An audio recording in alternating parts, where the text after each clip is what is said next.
घने जंगल में बहुत सारे जानवर मिलजुल कर रहते थे।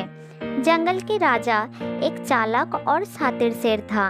वो सब जानवरों पर शासन करता था और हर कोई उसे डरता था। एक दिन शेर ने सारे जानवरों को एक बैठक के लिए बुलाया। सब जानवर सोच रहे थे कि शेर को बोलना क्या था। जल्द सब इकट्ठा होते हैं और शेर उधर आ पहुंचा।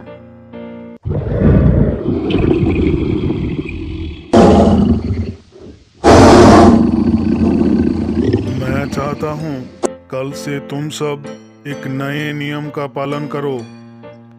इसके आगे शेर ने कुछ नहीं बोला तो उत्सुक होकर डरते हुए बंदर ने पूछा, जहाँपना, अगर आपकी इजाजत हो तो क्या आप हमें इस नए नियम के बारे में बता सकते हैं?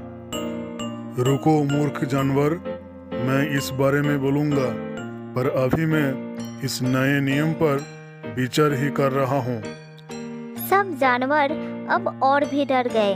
सब चुपचाप इंतजार कर रहे थे। आखिरकार शेर ने कहा, आज से हर रोज तुम लोगों को मेरी भोजन के लिए एक जानवर भेजना पड़ेगा। अगर इस नियम का पालन नहीं करोगे तो बहुत बुरा होगा। ये सुनकर सब जानवर हैरान परेशान हो गए, पर उनके पास और कोई रास्ता नहीं था। जंगल के राजा की बात उनको माननी ही पड़ी। अब से मैं एक सेवक को नियुक्त करूंगा जो रोज मेरे गुफा तक जानवरों को ले आएगा, और मेरा सेवक होगा ये बंदर। बंदर हैरान रह गया और बाकी के जानवर भी।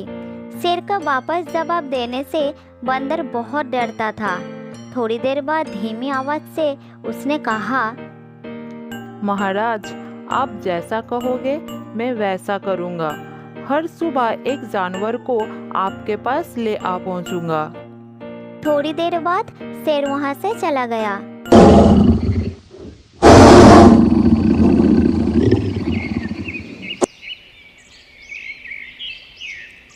अगले दिन से रोज बंदर एक जानवर को लेकर शेर के पास जाता था। सारे जानवर इस नए नियम से परेशान हो गए थे, क्योंकि उनको पता था कि उनकी बारी भी कभी ना कभी तो आएगी ही। एक रात बहुत तेज बारिश शुरू हो गई। सारे जानवर अपने अपने घर भाग गए, पर शेर को बारिश के मजा लेने थे, इसलिए वो जंगल में घूमता रहा, बारिश में भीगते हुए। वो इतना मग्न था कि उसको पता भी नहीं चला उसने सारी रात भीगते भीगते पार कर दी। सुबह सवेरे वो बारिश के रुकने के बाद थका हुआ शेर अपने घर वापस जाकर सो गया। जब वो जागा तो बंदर उसकी सेवा में उपस्थित था। महाराज, आज मैं आपकी भोजन के लिए किसको ले आऊं? बोलने के लिए जब शेर ने अपना मुंह खोला तो उसने जोर से छींका। शेर को बारिश में भीगने के कारण जुकाम हो गया था। शेर ने फिर से बात करने की कोशिश की, लेकिन उसका गला बैठ गया था। शेर बात नहीं कर पाया तो इशारों में बंदर को जाने को बोल दिया।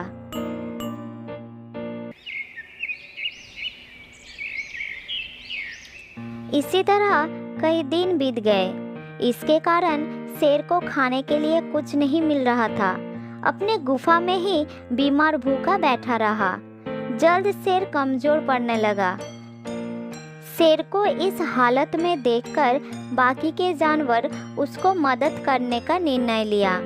जंगल से ढूंढकर वो कुछ जड़ी बूटियों को लाया और उसका एक मिश्रण बनाया।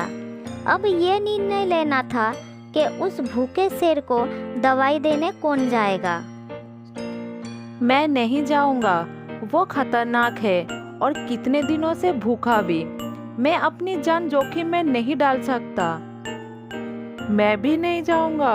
शेर मुझे देख देख कर थक गया है और मैं भी थक चुका हूँ। अंत में कछुआ बोला, ठीक है, मैं शेर के पास लेके जाऊंगा। बंदर ने कछुआ के पीठ पर दवाई को रख दिया और कछुआ शेर के गुफा की ओर चल पड़ा। महाराज, हम सबको पता है कि आप बहुत बीमार हो, तो हमने आपके लिए दवाई बनाए हैं। कृपया इसको ले ले, फिर अब ठीक हो जाओगे। ठीक है, उधर रख दो, मैं बाद में खा लूंगा। कछुआ दवाई रखकर चला गया। दिन व दिन शेर के हालत बिगड़ने लगी। अंत में उसने दवाई लेने का निर्णय ले लिया। अगले दिन जब वो जागा तो वो बिल्कुल ठीक हो गया। शेर बहुत खुश था। उसने फिर अपने बर्ताव के बारे में सोचा। उसने अपने आलसी की वजह से बाकी के जानवर को संकट में डाला। फिर भी सबने उसकी मदद की, पर शेर अभी भी दुष्ट ही था और इन सब ख्यालों को दिमाग से निकाल दिया। उसको अब भूख लगी थी। वो गुफा के बाहर आया और थोड़ी दूर में बंदर को फल खाते हुए देखा। अब शेर शिकार करने दूर नहीं जा सकता था, तो उसने बंदर को ही फंसाने का निर्णय लिया। शेर बंदर के पास गया और उसकी तरह फल खाने लगा। ये देखकर बंदर हैरान रह गया और शेर को बोला, महाराज, आप फल क्यों खा रहे हो? आपका तबीयत तो ठीक है महाराज। हाँ, मैं ठीक हूँ। वो दवाई खाने के बाद मुझे लगता है कि मांस से ज्यादा फल ही अच्छा होता है। बंदर शेर के बात सुनकर बहुत खुश होता है। मुझे एक जगह पता है जहाँ बहुत सारी फल है। क्या तुम मेरे साथ आना चाहोगे? बंदर ये सुनकर बहुत खुश हो गया कि जंगल का राजा उसे दोस्ती करना चाह रहा था।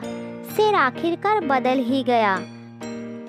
बंदर खुशी से शेर के साथ चला गया। शेर ने बंदर को एक सुनसान जगह पर लेके गया और अचानक से उसके ऊपर हमला कर दिया। शेर ने अपने ही सेवक को खा लिया और बाकी जानवरों ने भी सबक सीख लिया कि शेर पर कभी भी भरोसा ना करे। बंदर को अपनी मासूमियत की कीमत अपनी जान देकर चुकानी पड़ी। इस कहानी से हमें ये सीख मिलती है कि हमें अपने दुश्मनों पर विश्वास करना खतरनाक है।